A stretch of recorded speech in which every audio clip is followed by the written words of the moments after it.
नमस्कार, सगळ्यांचं स्वागत आहे ऍडव्हान्स ऑप्शन चेनच्या चॅनलवरती. तर आपण करणार आहोत निफ्टीचा अनालिसिस. तर आजची डेट आहे 12 ऑगस्ट, म्हणजेच आज एक्सपायरी नंतरचा पहिला दिवस आहे. तर लक्षात असू द्या, एक्सपायरी नंतरच्या पहिल्या दिवशी आपण 10:30 वाजेपर्यंत लेवलची वाट बघतो, कारण आपले लेवल ऍडजस्ट व्हायला वेळ लागतो.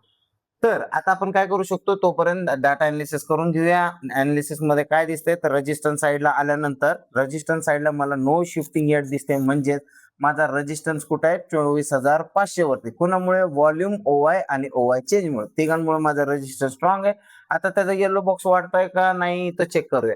24,500 वरती 450 वरती चेक केला तर ओआय चेंज, व्हॉल्यूम आणि ओआय थोडंसं इन्क्रीज करताना मला दिसत आहे.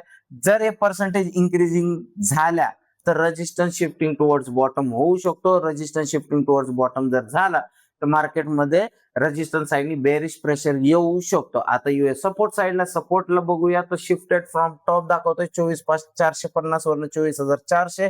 9:16 शिफ्टिंग येईल, मी कन्सिडर नाही करणार. का नाही करणार? कारण 9:20 नंतरची आपण शिफ्टिंगला प्राधान्य देतो.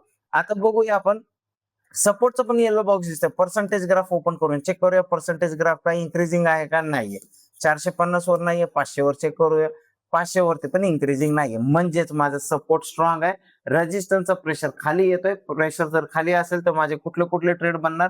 पुटचा ट्रेड बनणार. कुठून? तर 24,500 चा रेजिस्टन्स, 24,500 चा रेजिस्टन्स आणि 24,450 च्या रेजिस्टन्स वरून कधी करणार? ज्यावेळेस इकडे विकनेस जास्त वाढेल त्यावेळेस. कॉलचा ट्रेड करायचा तर मी 24,400 च्या सपोर्ट वरनं प्लॅन करणार, ते पण खाली विकनेस जर नाही आली तर. खाली विकनेस नाही आली तर मी इथनं कॉलचा ट्रेड प्लॅन करणार, नाहीतर मला वेट करावं लागेल. मार्केट रेजिस्टन्सला आल्यानंतरच पुट प्लॅन करायचा.